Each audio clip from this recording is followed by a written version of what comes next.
अस्सलाम वालेकुम students. Hope you all are doing good. आज हम AQUEB फिजिक्स 2023 का पेपर 2 सॉल्व करेंगे। एंड इसमें कुछ चीज़ें हैं जिनको हमें डिस्कस करना है। वो मैं आपको क्वेश्चंस के साथ साथ जो है वो बताता रहूँगा। कुछ टिप्स हैं वो भी आपको ध्यान में रखनी होंगी।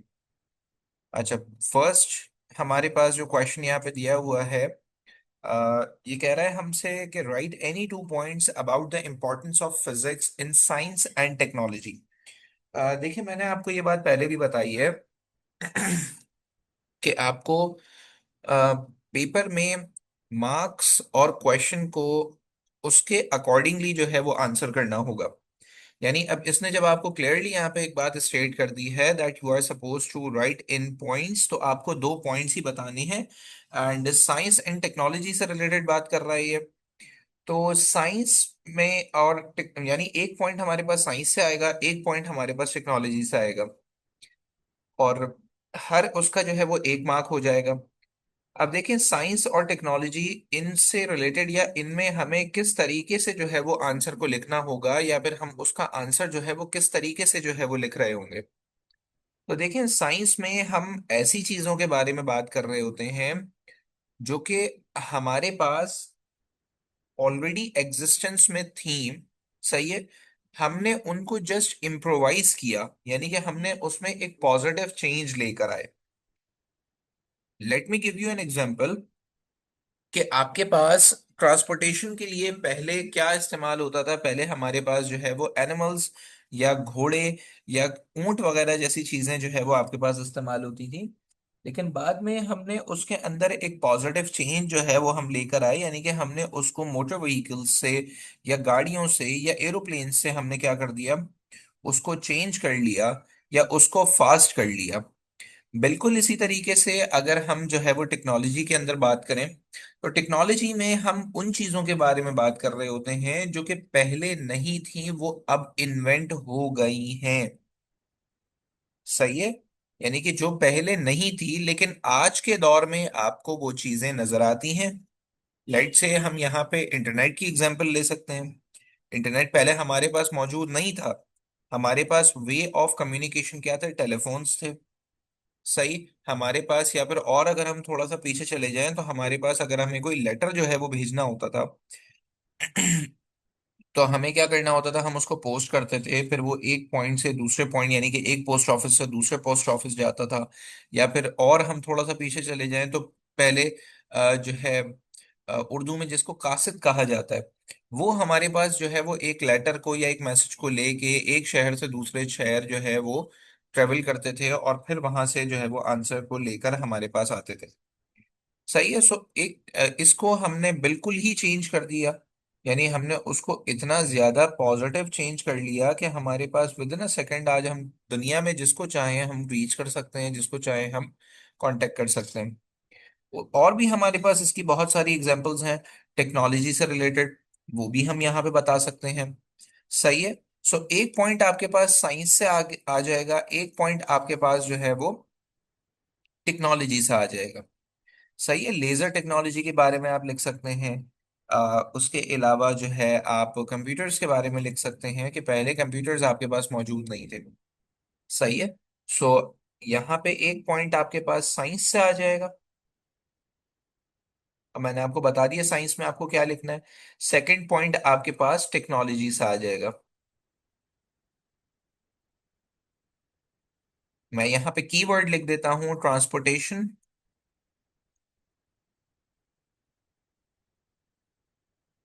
कम्युनिकेशन भी लिख सकते हैं आप यहाँ पे, ट्रांसपोर्टेशन, कम्युनिकेशन,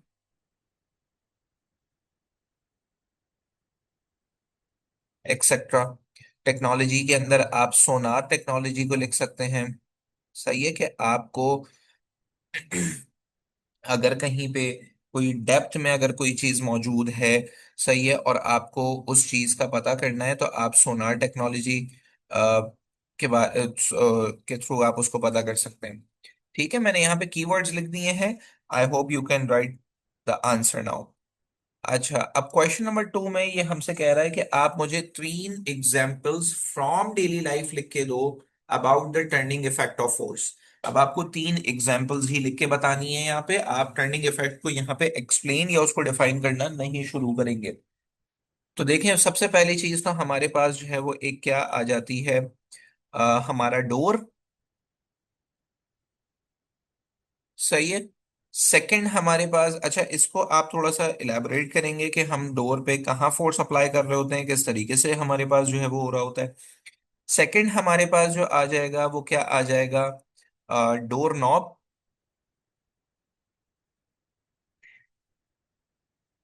यानी डोर्स में हम जो है वो क्या लिख सकते हैं कि हम इस पॉइंट पे फोर्स लगा रहे होते हैं, तो हमारे पास डोर जो है वो इस तरीके से ओपन हो जाता है।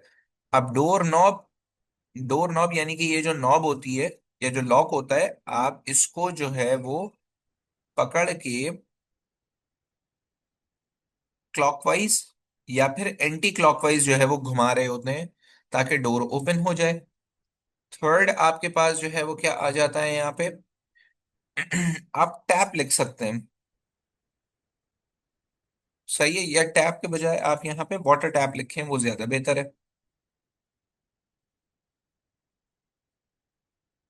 ताकि और जो है वो उससे क्लियर हो जाएगा कि आपके पास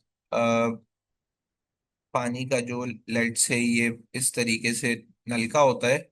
सही है, अब बस मान लें कि ये आपके पास टैप है, आप इसको भी क्लॉकवाइज या फिर एंटी क्लॉकवाइज जो है वो घुमा रहे होते हैं। सही। क्वेश्चन नंबर 3 जो है वो आपके पास अगेन ग्रेविटेशन वाले चैप्टर से है, सो ग्रेविटेशन वाले क्वेश्चंस हम सॉल्व नहीं कर रहे होते। अच्छा देखें, क्वेश्चन नंबर 4 में ये हमसे क्या कह रहा है कि मैं आपको फ़ारेनहाइट में दे रहा हूँ into degree Celsius and kelvin, आपको दोनों में कन्वर्ट करना है। सो मैं फॉर्मूला आपको इसका पहले भी बता चुका हूँ, temperature in degree Celsius divided by 100 is equals to temperature in Fahrenheit -32 divided by 180 is equals to temperature in Kelvin -273 divided by 100।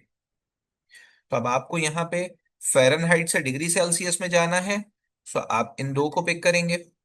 और फिर यहाँ पे आपको डिग्री सेल्सियस से केल्विन में जाना है, सो आप इन दो को पिक करेंगे। तो आपका एक एक जगह पे फॉर्मूला क्या लिखा जाएगा, temperature in degree Celsius divided by 100 is equals to temperature in Fahrenheit -32 divided by 180। एक जगह पे यानी कि temperature in degree, sorry degree Celsius आपको चाहिए, तो आप इसको अननोन छोड़ेंगे। यहाँ पे आप आपका आ गया 100 -32 डिवाइडेड बाय 180, और ये सारा का सारा मल्टीप्लाई हो जाएगा किससे, 100 से। अब आप इसको सॉल्व करेंगे और मुझे आंसर बताएंगे कमेंट सेक्शन में। यहाँ पे आपके पास क्या हो जाएगा, या तो आप डायरेक्टली भी कर सकते हैं। ओ सॉरी, यहाँ पे सेल्सियस में नहीं है, यहाँ पे फ़ारेनहाइट में है, I am so sorry. Fahrenheit में है, सो आप इन दो का फॉर्मूला लिखेंगे कि temperature in Fahrenheit -32 divided by 180 equals to temperature in Kelvin -273 divided by 100। So यहाँ आपको टेम्परेचर इन केल्विन चाहिए है, सो आप यहाँ पे लिखा आपने 100 -32 divided by 180 equals to temperature in Kelvin -273 divided by 100। अब यहां से आप टेम्परेचर इन केल्विन को सब्जेक्ट बना लेंगे और मुझे आंसर बताएंगे आप इन दोनों का कमेंट सेक्शन में। अब आ जाए जरा क्वेश्चन नंबर 5 के ऊपर। 3 मार्क्स का CRQ है ये आपके पास। अब ये कह रहा है हमसे कि a soldering iron is shown in the given diagram is used to melt solder for joining wires in an electrical circuit. अच्छा, ये सोल्डरिंग आयरन आपने जो है वो देखा होगा, और अगर नहीं देखा तो मैं आपको बता दूं, अक्सर इलेक्ट्रॉनिक्स वाले या मोबाइल फोन हम ठीक करवाने के लिए जाते हैं, तो वो हमसे क्या कहता है कि भाई इसका टांका टूट गया है, मैं इसके ऊपर टांका लगा के आपको दे देता हूँ, या इसके वायर के ऊपर टांका लगेगा। तो वो जो इंस्ट्रूमेंट या वो जो डिवाइस यूज कर रहा होता है वो यही होती है आपके पास सोल्डरिंग आयरन। ठीक है। अच्छा, अब ये कह रहा है कि आपके पास जो आगे जो कॉपर टिप है, ये मेटल की क्यों, ओ सॉरी, ये कॉपर की क्यों बनी हुई है। सही है, इसको आपने किसी और चीज से क्यों नहीं बनाया? यानी कि पीछे आप देखें तो यहाँ पे आपके पास ये कॉपर का है, यानी कि ये मेटल है, फिर ये मेटालिक सिलेंडर है आपके पास, और ये प्लास्टिक हैंडल है। ठीक है। सो पहले सवाल में या पार्ट ए में ही हमसे पूछ रहा है कि टिप जो है वो आपके पास वो कॉपर की क्यों बनाई है। सो इसका आंसर हमारे पास होगा because copper is good conductor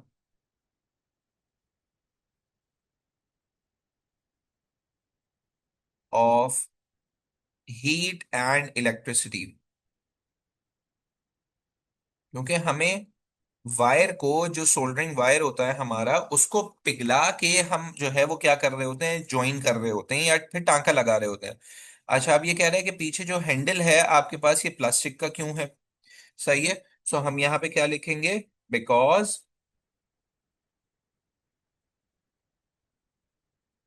plastic is an insulator. क्योंकि हम गर्म वाली जगह ही अगर अपने पास रख लेंगे, अगर मैं वहां पे भी कंडक्टर लगा दूं, तो मेरा हाथ क्या हो जाएगा, जल जाएगा, मैं उसको होल्ड कैसे करूंगा? अच्छा, name the process by which heat transfer from the copper tip to the solder. सही है, किस तरीके से कॉपर टिप से सोल्डर के ऊपर जो है वो ट्रांसफर हो रही है हीट? तो यहाँ पे क्या होगा? कंडक्शन। क्योंकि सॉलिड है, सॉलिड में हमारे पास हीट ट्रांसफर कंडक्शन के थ्रू होती है। सही है। अब आ जाएं जरा क्वेश्चन नंबर 6 के ऊपर।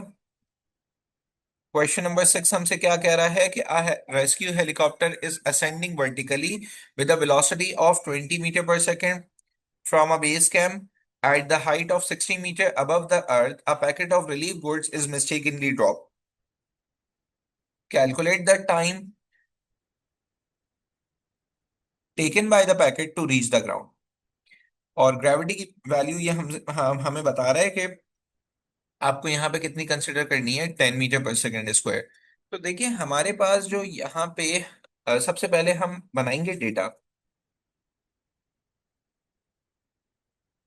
डेटा हमारे पास, यानी कि जब वो पैकेट लेके ऊपर गया, यहां से पैकेट ऊपर गया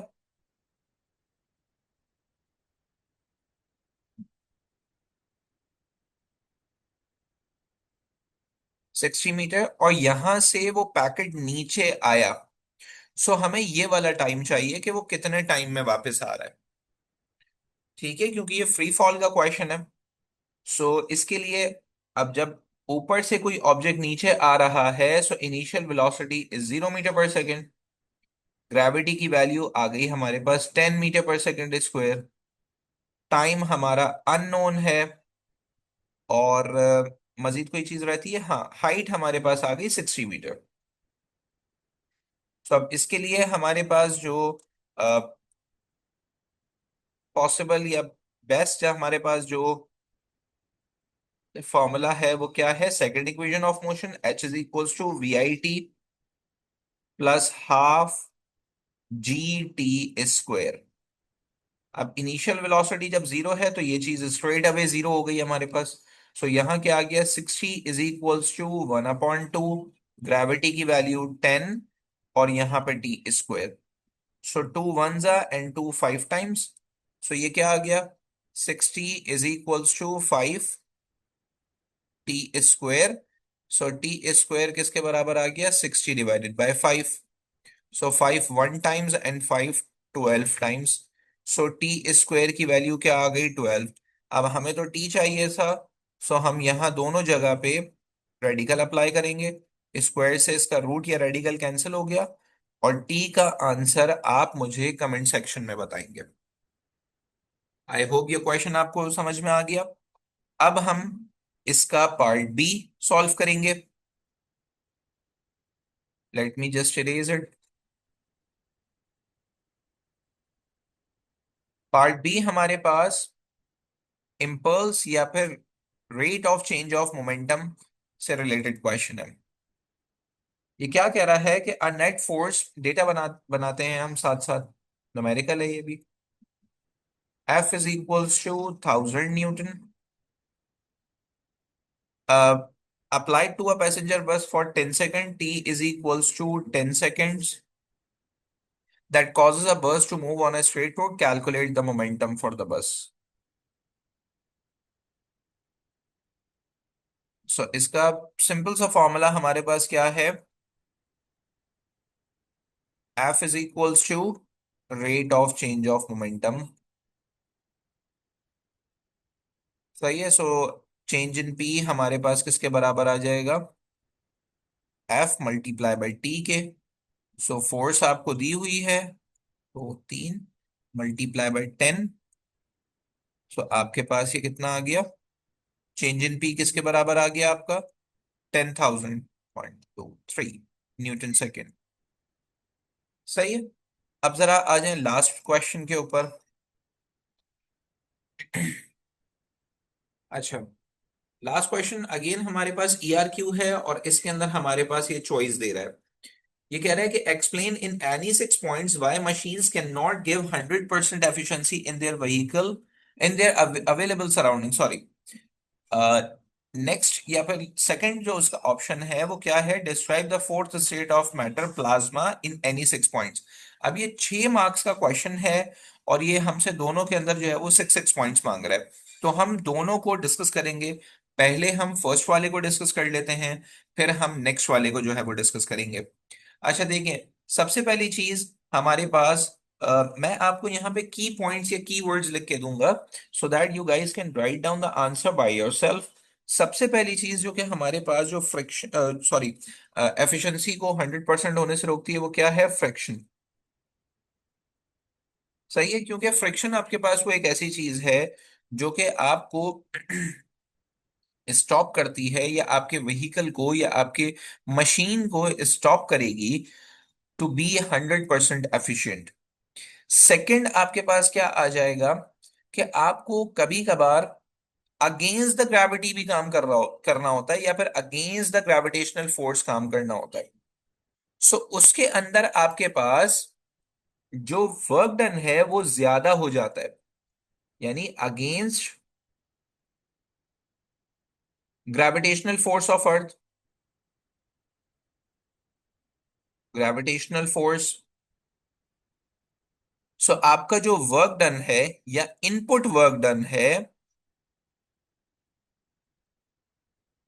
वो ज्यादा हो जाएगा as compared to output work done.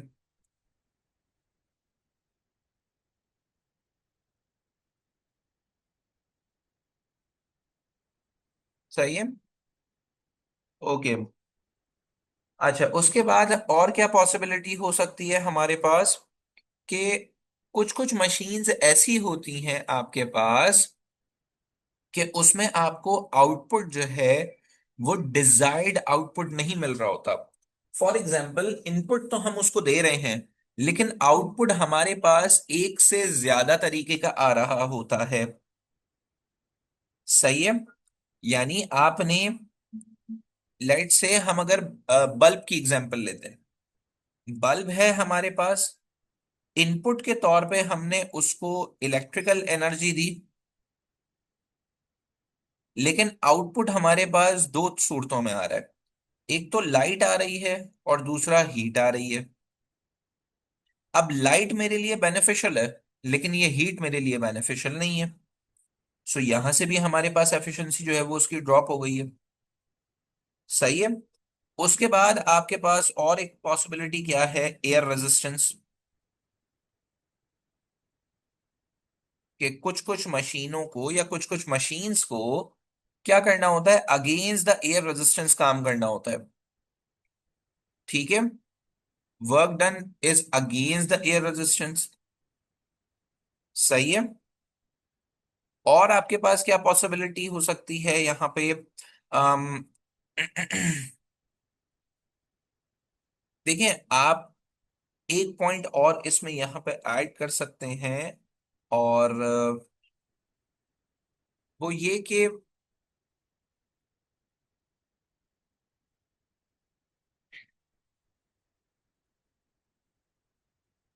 हाँ, एक पॉइंट आप इसमें और ये ऐड कर सकते हैं कि आपके पास कुछ पार्ट्स जो है वो डैमेज भी हो जाते हैं। Some parts are being damage. जब पार्ट आपके पास डैमेज होगा तो देखें आपके पास वर्क डन जो है वो उस तरीके का नहीं हो सकेगा, या फिर आउटपुट आपको उस तरीके का नहीं मिलेगा। फॉर एग्जाम्पल, अगर आपकी गाड़ी का या आपकी बाइक का टायर खराब हो जाता है तो आप उस तरीके से आपकी गाड़ी या आपकी बाइक परफॉर्मेंस नहीं दे पा रही होती जैसे कि उसको देना चाहिए था। सही है। उसके बाद देखें आपके पास 100% एफिशिएंसी कौन दे सकता है? सिर्फ और सिर्फ आइडियल मशीन। और आइडियल मशीन आपके पास रियलिटी में या फिर रियल लाइफ में एग्जिस्ट नहीं करती है। सही है। ये जो आइडियल मशीन है आपके पास, ये सिर्फ और सिर्फ आपके पास कहाँ थियोरेटिकली या फिर ऑन पेपर एग्जिस्ट करती है। अब उसके बहुत सारे रीजंस हैं जो कि हमने अभी डिस्कस भी किए हैं। सही है। सो आइडियल मशीन हमारे पास एग्जिस्ट नहीं करती। आई होप यहां तक कि 6 पॉइंट्स आपको समझ आ गए। अब आ जाते हैं हम fourth state of matter, plasma के ऊपर। मैं इसको यहां पे डिस्कस कर लेता हूं, fourth state of matter plasma को। तो देखें सबसे पहली चीज जो कि आपने यहां पे बतानी होगी, आप पहला पॉइंट ये बता दें कि प्लाज्मा होता क्या है। सही है। या प्लाज्मा इन जो है वो डिस्कवर किसने किया या आइडेंटिफाई किसने किया। सो सबसे पहली चीज हमारे पास जो हम यहाँ लिख सकते हैं कि ये फोर्थ स्टेट है, fourth state of matter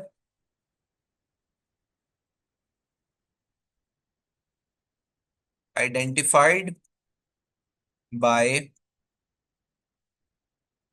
scientist, sorry, William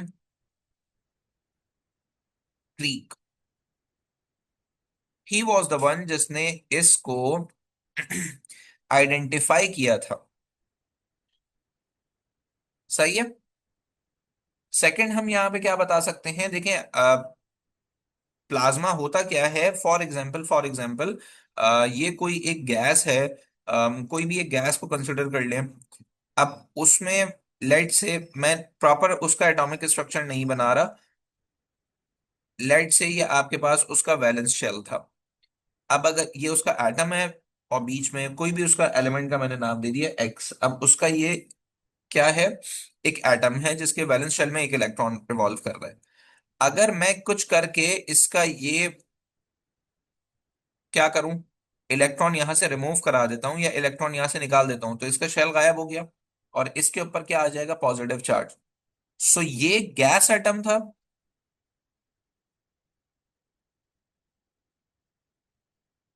ये प्लाज्मा आ गया है।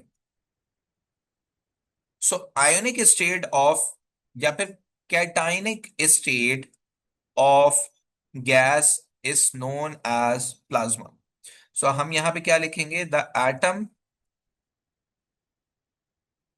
ऑफ, एटम के बजाय यहां पे आप मॉलिक्यूल लिखें, वो ज्यादा बेहतर है। The molecule of plasma is not neutral. सही है। अच्छा, उसके बाद हम क्या लिख सकते हैं? इसकी प्रॉपर्टीज बता देंगे हम कि प्लाज्मा के पास एक्सट्रीम अमाउंट ऑफ हीट होती है। Extreme amount of heat is present in plasma. सही है। अच्छा, यही वजह है आपके पास कि उसके जो एटम्स होते हैं, या उसके जो एटम्स तो नहीं, सॉरी, मॉलिक्यूल्स जो होते हैं, वो इसी वजह से अपने इलेक्ट्रॉन्स को लूज करना स्टार्ट कर देते हैं। फॉर एग्जाम्पल, आपके पास यहां एक एटम मौजूद था। सही है। अब कौन सी गैस का था कौन सा नहीं था, हम उस पर बात नहीं कर रहे। इसी के साथ ही आपके पास दूसरा भी होगा। सही है, यहाँ पे उसका इलेक्ट्रॉन मौजूद है।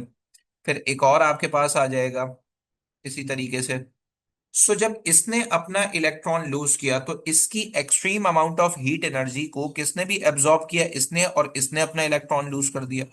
फिर उसकी हीट एनर्जी इसने एब्जॉर्ब करी, इसने भी अपना इलेक्ट्रॉन जो है वो लूज कर दिया। सो इसकी वजह से आपके पास क्या होता है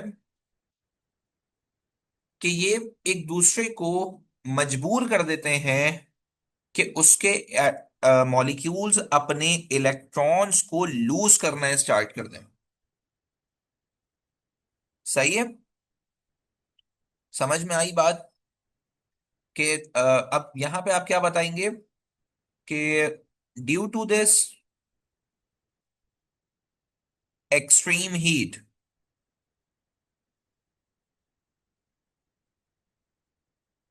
electrons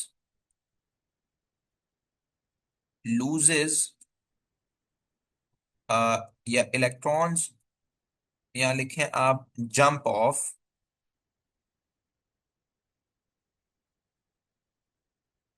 from the shells leaving behind a cation.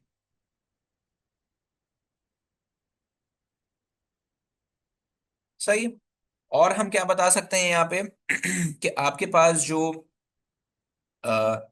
Fifth point आपके पास क्या हो सकता है, कि देखें हमारी जो 99% ऑफ हमारी जो यूनिवर्स है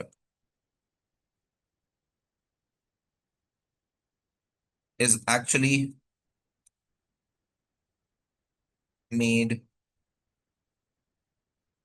ऑफ प्लाज्मा।